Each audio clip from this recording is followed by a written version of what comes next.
Oke cuy, kembali lagi gue akan memberikan kalian prediksi pada pertandingan hari ini. Dan 4 laga dari IPL akan gue wakilkan. Sisanya gue akan share di grup tentunya dan di layar monitor ya.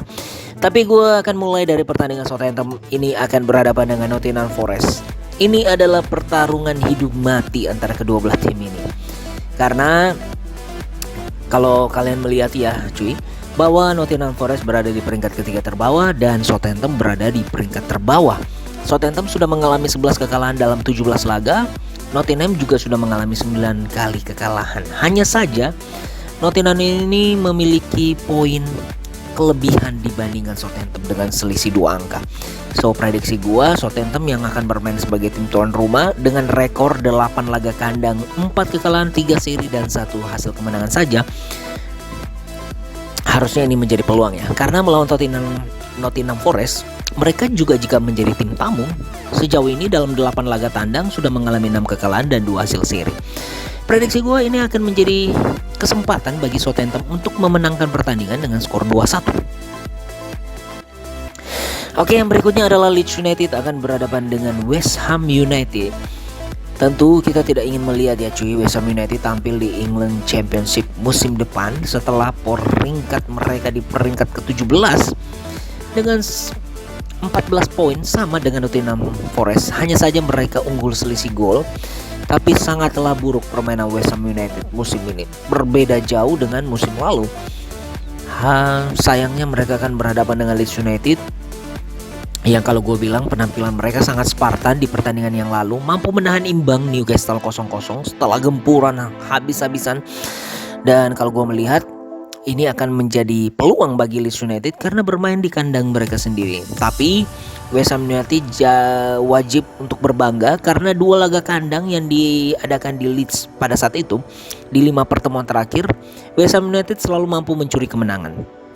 Apakah West Ham United mampu untuk mengkonfirmasikan kemenangan itu setelah mereka melewati musim ini 8 laga tandang, 6 kekalahan dan 1 hasil seri serta 1 kemenangan saja? Kita lihat saja di pertandingan dini hari nanti. Tapi yang jelas gue melihat pertandingan ini akan sangat sulit bagi West Ham United.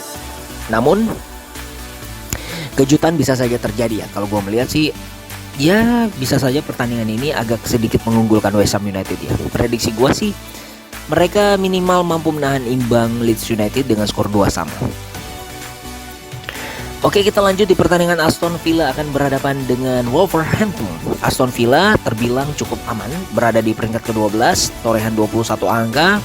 Ini berselisih 7 angka di atas Nottingham Forest, Wolverhampton dan juga Southampton. Kalau gua melihat bahwa Aston Villa ini juga terbilang cukup baik. 4 pertandingan terakhir 3 kemenangan dan 1 hasil kekalahan saja, jauh lebih diunggulkan dibandingkan Wolverhampton yang sudah mengalami 10 kekalahan sejauh ini di musim ini. Apalagi kalau melihat sejauh ini 5 kekalahan tandang Wolverhampton ini akan semakin membangkitkan Aston Villa ya. Karena Aston Villa ini terkenal cukup jago kandang apabila bermain di hadapan pendukung mereka sendiri. Prediksi gua sih Aston Villa akan menang ya dengan skor 2-0. Kita lanjut di pertandingan berikutnya, di mana pertandingan yang berikutnya adalah pertandingan antara Crystal Palace akan berhadapan dengan Tottenham Hotspur yang mulai kehilangan keseimbangan.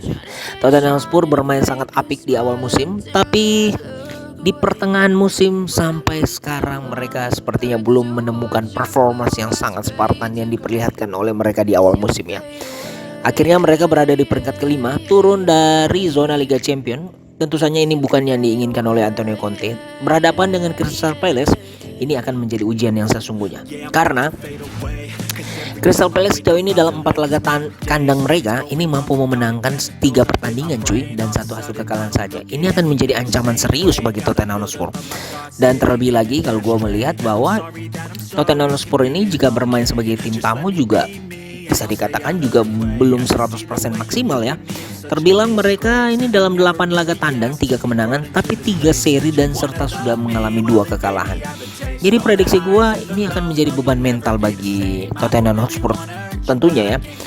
Namun kalau kita melihat dari performance mereka jika mereka bertandang di Crystal Palace. 3 laga Tottenham Hotspur jika masuk ke kandang Crystal Palace ini belum sekalipun memenangkan laga. Bahkan mereka mengalami 1 kekalahan dan 2 hasil seri. Prediksi gue pertandingan ini akan berjalan alot, tapi menurut gue Tottenham mampu untuk mencuri kemenangan, tapi hanya dengan skor tipis 0-1.